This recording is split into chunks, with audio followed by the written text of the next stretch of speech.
Oh, look, Blair forgot her glasses. And she's going to really be needing these to keep an eye on that boyfriend, who, from what I hear, needs to keep his stapler in his desk drawer, if you know what I'm talking about. Hey, Rach, maybe your resolution should be to, gossip less. What? I don't gossip. Well, maybe sometimes I find out things, or I hear something and I pass that information on. You know, kind of like a public service. Doesn't mean I'm a gossip. I mean, would you call Ted Koppel a gossip? Well, if Ted Koppel talked about his co-workers' botched boob jobs, yeah, I would. Well, they were like this.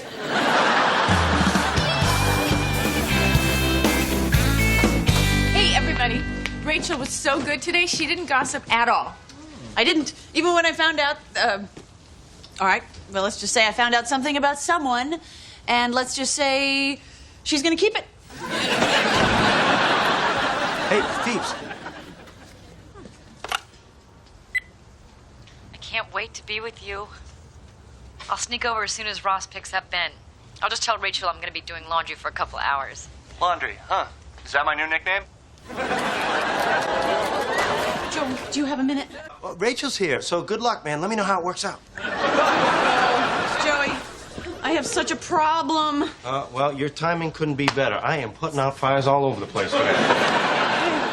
Okay, Joey, I have got to tell you something.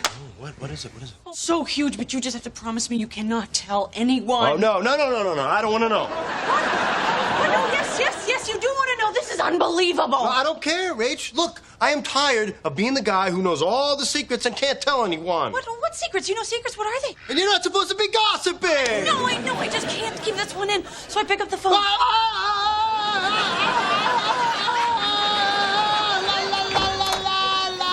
I'm not listening to you.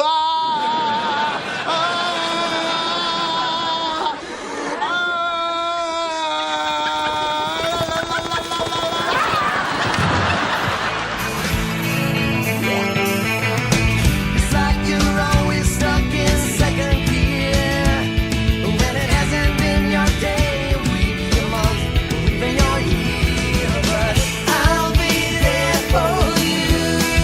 So there for you too.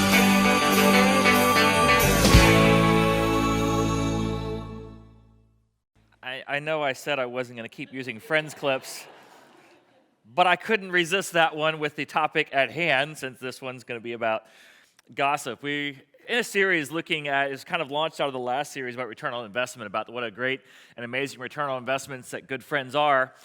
But the striking reality is, over the past 30 years, the number of friends we have gone down and down and down, to the point where 30 years ago, people had 2 to 3 times more close friends. I'm not just talking about your social circle. I'm talking about people who are your piano friends, your need you in 2 o'clock in the morning friends, your really close friends have gone from 6 or more down to 2 or less, and sometimes, in many cases, even 0. And why has that happened? And so I wanted to kind of do a series on why that's happened and how we can seek to correct that, because it's such a valuable part of our life. So last week we looked at the first 2 issues, and it was isolation and issues with lack of confrontation. And by the way, these are in no particular order. They're just kind of all the things that the scriptures point out to why it is that we struggle with our friendships, these are on the list. And of course, this week is gossip. All right, now how many of y'all have ever been gossiped about? All right, how many of y'all are glad you're here this morning because gossip's a problem that you struggle with and you need to deal with it?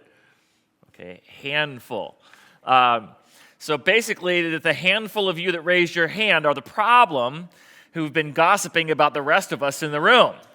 Because the rest of us don't have a problem. It must be you handful of people that are doing it that are causing all the problems. Which is why the Bible has a lot to say about this, as you can see from the litany of verses that are up there, and that is just a fraction of the ones that the Bible has on here, and I won't cover all of those this morning. There's no way, because you guys only give me about 30 minutes. If I get a full hour or two, I'll cover them all. So, but I want to start off with that first one up there, Proverbs 16:28, which says, "A perverse person stirs up conflict, and gossip separates close friends." Did you notice in there that Rachel didn't think she had an issue with gossip? Because they're talking about New Year's resolutions. And so, like, hey, Rachel, why don't you make that your New Year's resolution? He's like, no, I don't have a problem with gossip. And they'll look at her like, of course you have a problem with gossip. The issue is gossip is one of those things we have a hard time seeing. But it's one of the oldest and most ancient issues that humanity has faced.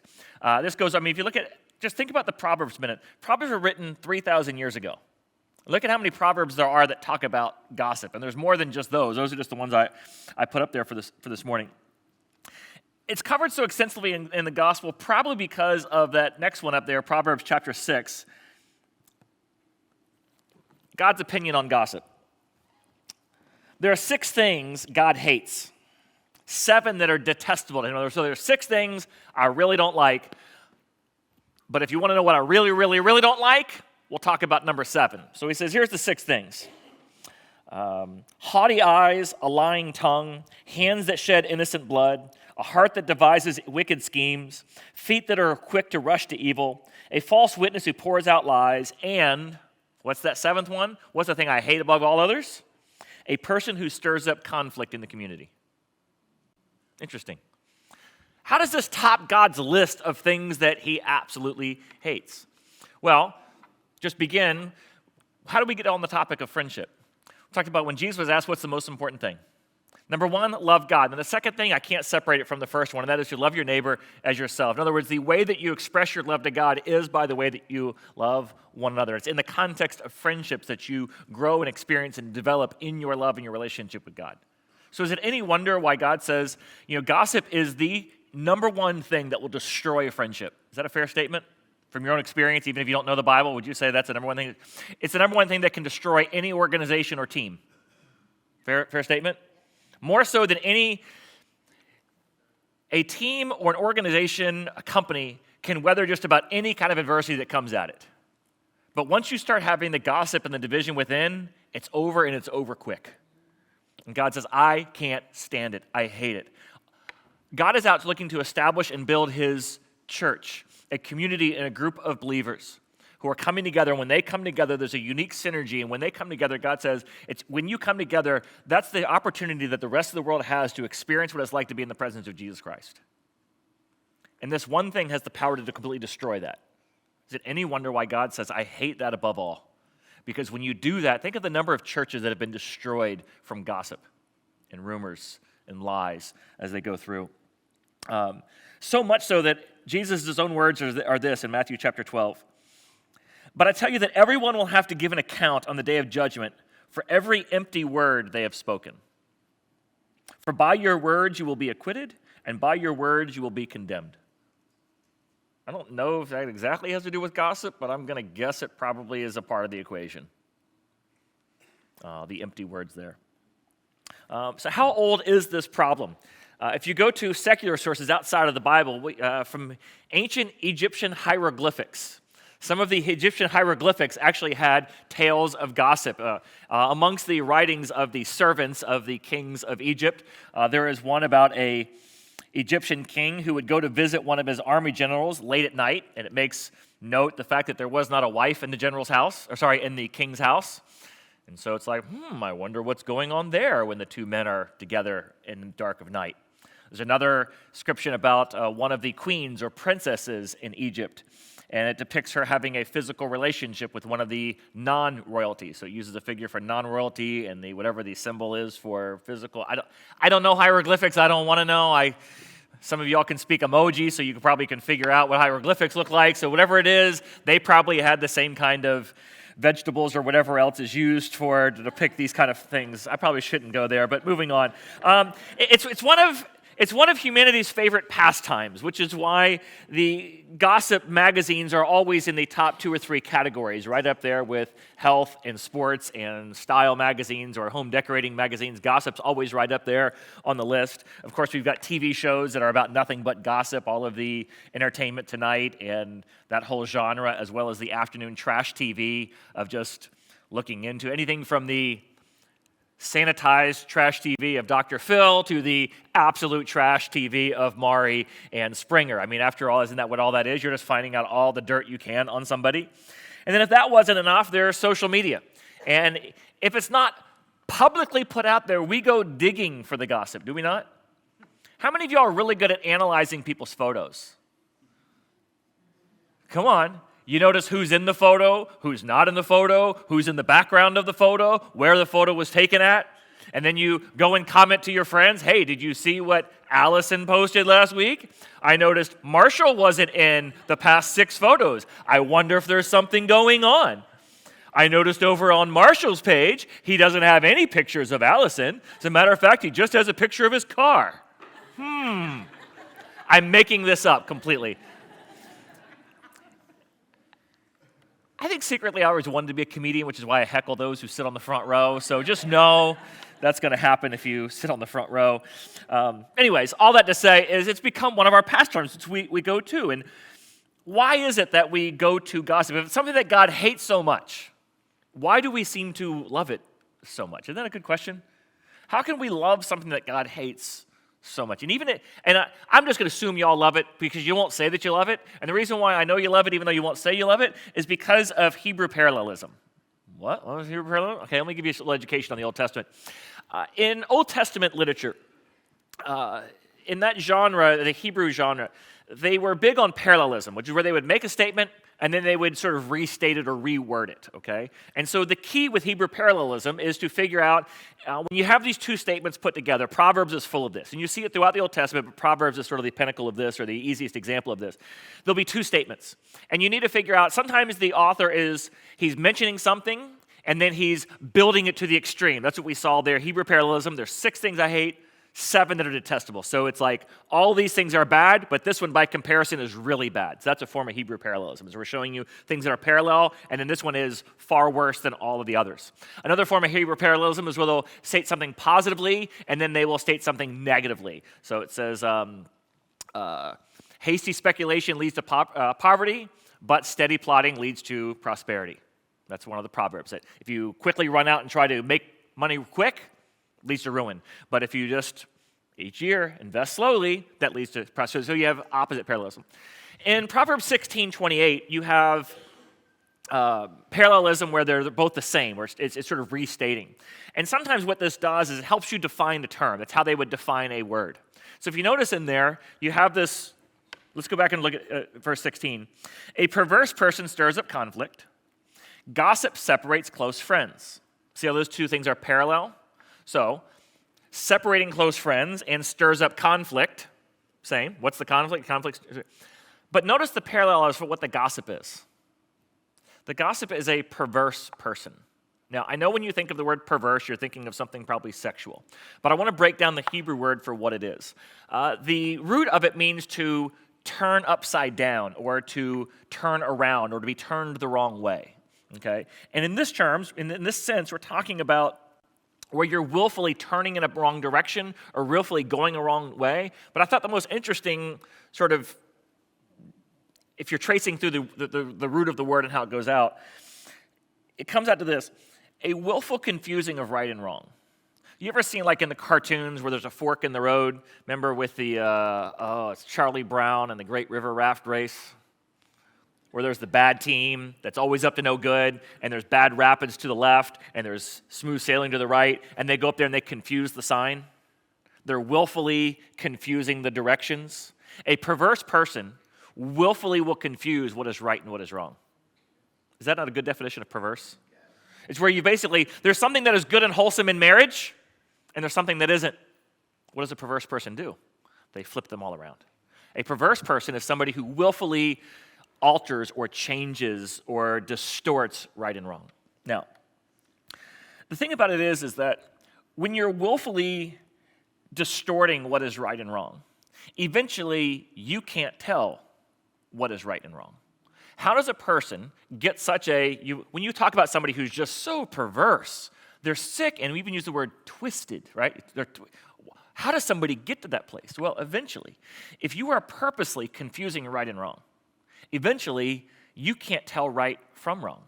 And you know people, you're like, don't they have any sense? Don't they realize how could they do such? They've confused it willfully so many times, eventually they can't tell them apart. And this is what happens with gossip. We willfully twist what is right or what is wrong, things we should say, things that we shouldn't say, things that are public things for public consumption and things that are private, should be privately held. We willfully will twist those and change those to the point where we don't even know that we are gossiping, which is why, instead of gossiping, we call it something like this. It's a secret. I don't want you to tell anybody because this is a secret. Like, you need to keep this to yourself. Okay, can you promise me you'll keep this to yourself? Okay, well, here's what happened. Now, it's a secret. I'm going to keep it to myself. But everybody has, what, one or two people that you have in your confidence that you can ask them to keep the secret? Anybody ever heard of a gossip that gets all around town because everybody's keeping the secret, but they're only telling one person? Well, if you only tell one person by default, extrapolate out the math on that. I don't know what it is, but eventually everybody finds out. Or, I got a little bit of news for you. Did you hear the news? It's just news. Like, this is not really news. We watch the news. People pay money to read the news. We publish the news. Do you know the earliest gossip publications were print newspapers? Back in the day, it was a newspaper in New York that just had all the comings and goings of going on around town. It was actually Emily Post's husband who sued that paper to get it shut down. A little bit of fact trivia for you. I told you I did a deep dive on this stuff. It really went deep. Sometimes it's not gossip. It's just I want to make you aware of something that's happened. You need to be aware, okay? I don't want this to catch you blindsided. You just need to be aware of what's going on around the office right now. I'm not gossiping. I just need to tell you something you need to be aware of, right? It's not gossip. Or I just need to vent, okay? I just got something I just saw Allison this morning, and I just need to get off my chest what happened. Sorry, Allison, I'm going to pick on you all morning, all right? Or, of course, the Christian one is, we need to pray for Allison right now. Have you seen her social media? Marshall's not anywhere in it. I think something's going on, okay? Or this isn't gossip, this is the truth. I'm just telling you facts, okay?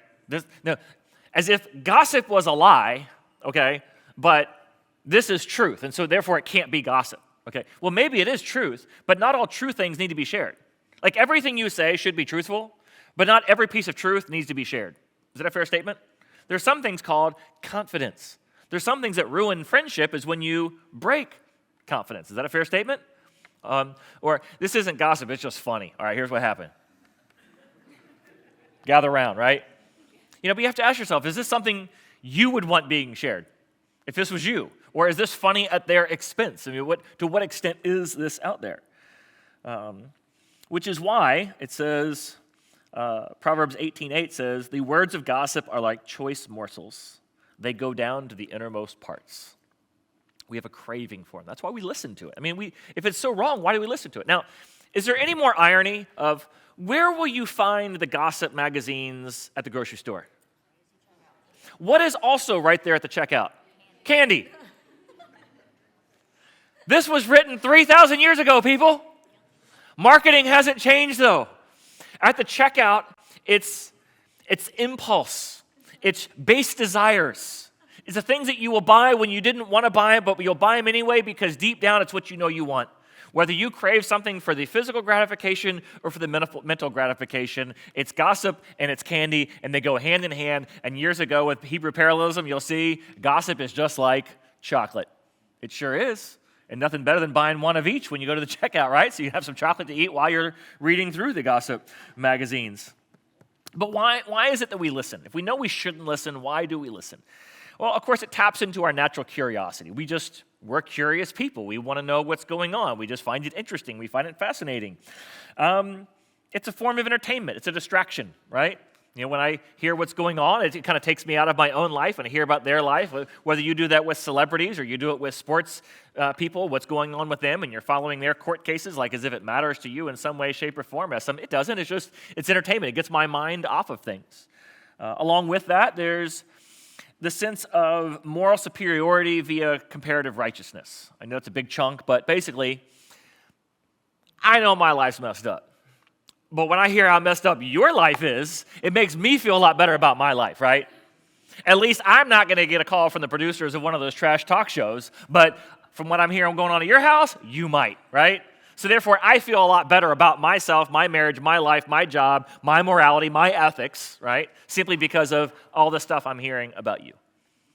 There's also an aspect of it where, although gossip is something that destroys friendships, there's a lot of things we do in the friendship category which are sort of false friendships. We're going to talk about that a little bit more when we get into some social media things, but where it fakes your mind into thinking that you have friendships, but you really don't. Because you know anybody who gossips to you will gossip of you, but yet you feel important when somebody includes you, right? I mean, nobody wants to be left out, right? I mean, don't you hate it when everybody knows something, but you're the last to know, right? Don't you feel left out when that happens? And so you almost sort of get tricked into thinking that, well, if I want to be social and if I want to have friends, I need to be a part of the office gossip or classroom gossip or whatever group organization you're in gossip crowd, because if you're not included in that, then it must mean that you're not considered to be a close friend. Could just be considered to figure you have integrity. But anyways, let's move on from that. So what exactly is gossip? I like Rick Warren's definition on this, where he says, when you're talking about a situation with someone who is neither part of the problem or part of the solution. And from there, I'm going to go to a derivative of something that was developed by a guy named Cartman called the drama triangle. Anybody ever heard of the drama triangle?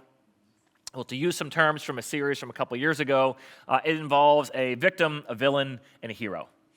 And so whenever somebody feels victimized, the victim feels victimized by the villain, what should happen in that situation is the victim should go to the villain and say, what you did was wrong. That hurt me. That wasn't right. I'm upset by what happened. We need to talk about this and make this right. That's what should happen. But that's not what happens. Instead, every victim needs a hero. And so the victim will go and plead their case to the hero. And so in this situation here, Allison, the victim, I'm going to play the part of the hero, okay? I get to name the characters, and that's the one I want to be. All right, so she's going to come to me, the hero. I need to talk to you about what Marshall did. Oh, tell me. Now, as the hero, I'm not listening to gossip because, after all, I know gossip is something God hates. And I would never do something that God hates. But here is a damsel in distress. She needs to be rescued. She needs a shoulder to cry on. She needs a listening ear. After all, isn't that what a good friend is?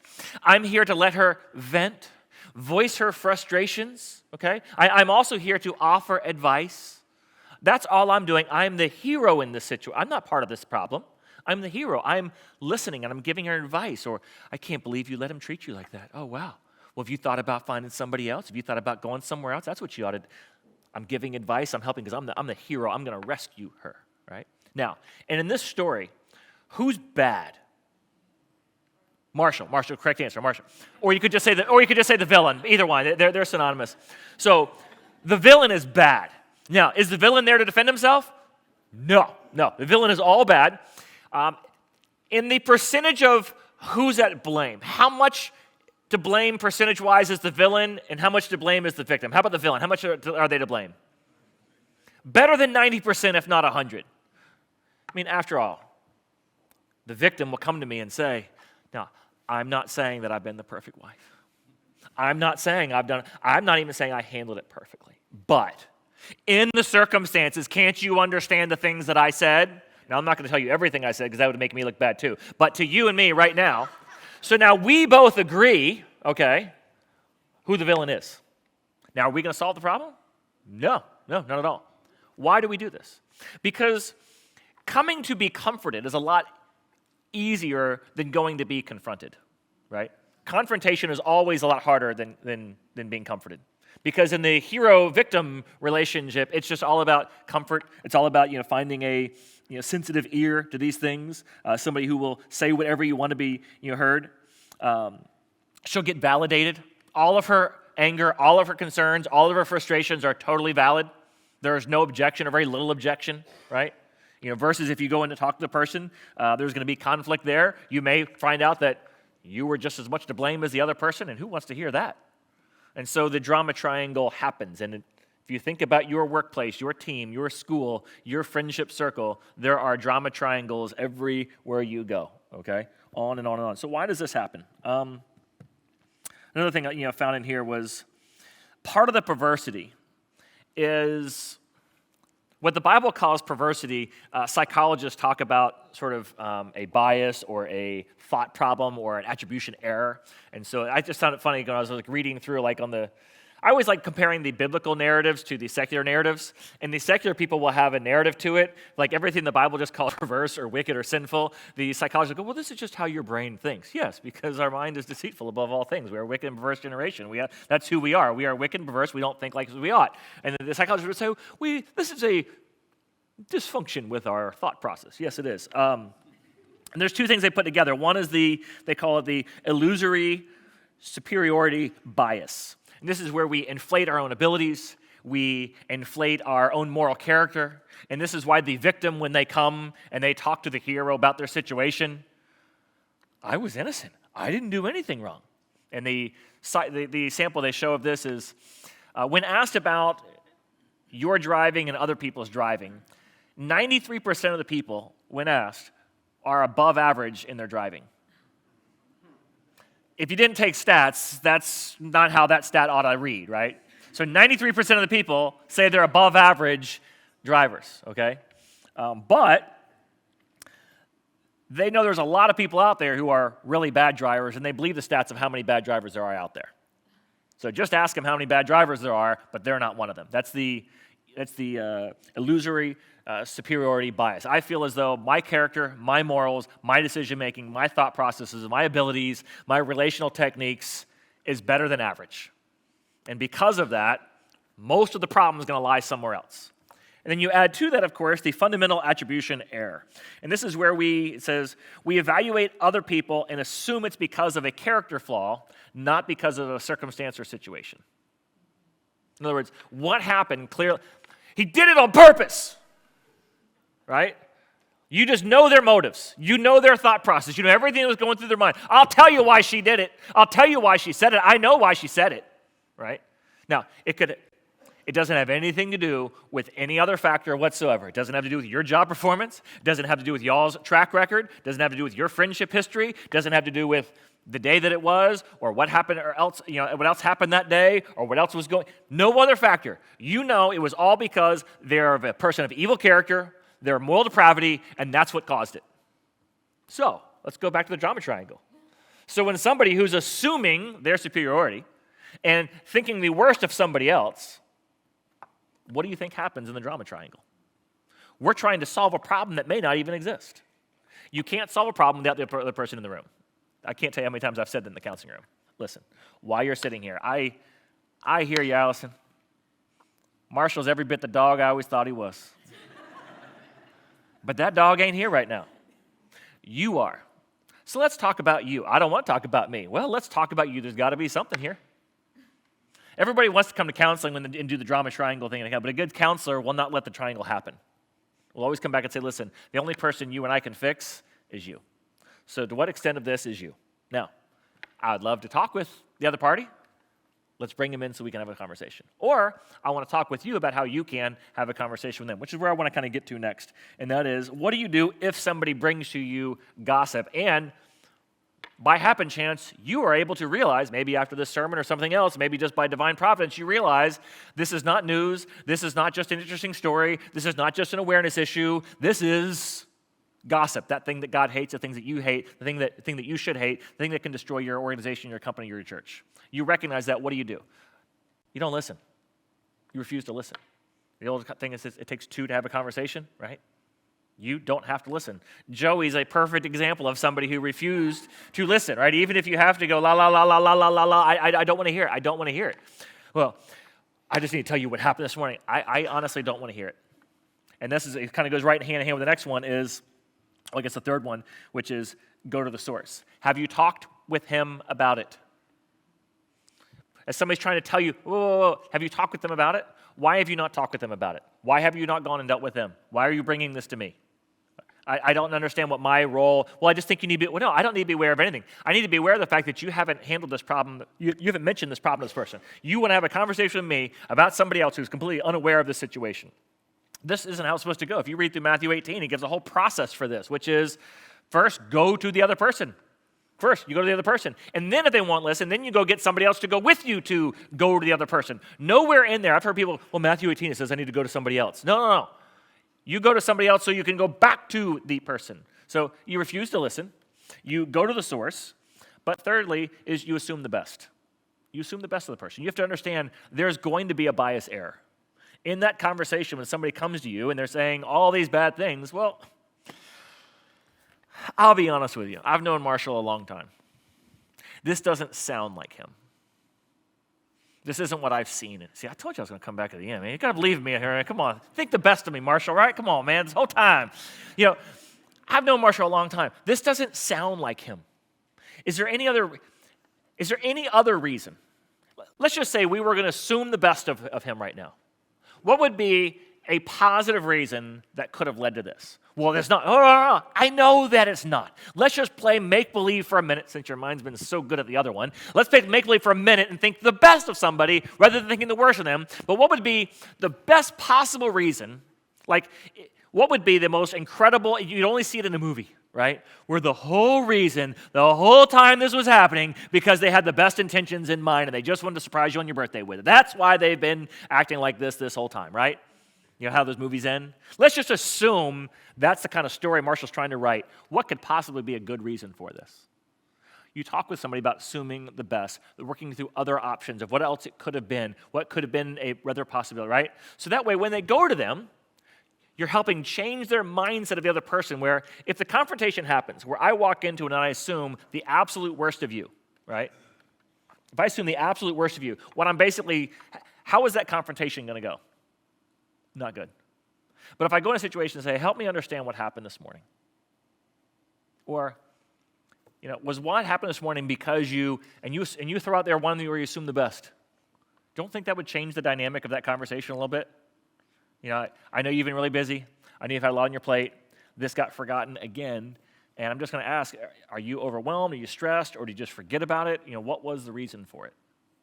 Okay, well, you have to understand, I just want to apologize because my automatic assumption is you're doing it on purpose just to get back at me. And I know it's wrong of me to have assumed that. Do you see how I could see that? Or is that at all what happened? You're working through the possibilities. You assume the best when you go to them to confront them over it. So you refuse to listen. Or if you are going to listen, you're going to do nothing but push them to go talk and hold them accountable for going to have that conversation. If you come to me, you better know I will hold you accountable. Every time I see you, I'm going to say, did you talk to him yet? Did you talk to him yet? Did you talk to him yet? Did you talk to him yet? Did you talk to him yet? What you're doing is you're inviting my accountability, because I'm not here to rescue you. I'll rescue you on round 2 of the Matthew 18 thing. And if you want to read Matthew 18, you can read Matthew 18. There's a lot of other great verses up there about this topic, which you can go read on your own time. But sound booth's telling me I'm out of time. And so with that, let's close out. Father, I thank you for your grace over us. There may be no better picture of your grace than the fact that this is one of the things you hate the most about what we do and how we live and how we interact. And yet most of us in here, because of your grace, until this moment have been completely unaware of how bad it angered you, how frustrated you are over our lives when we do it, listen to it, participate in it, seek after it. Father, may we confess to you this morning that our minds must be perverse if we can't recognize how involved we are in gossip, how much we love it, how much we participate in it, how much we fool ourselves into thinking that we're heroically helping when we enter into a drama triangle. And Father, help us redeem the relationships and the conversations we have, that it might build community and build friendships rather than tear them apart. And in Jesus' name we pray. Amen.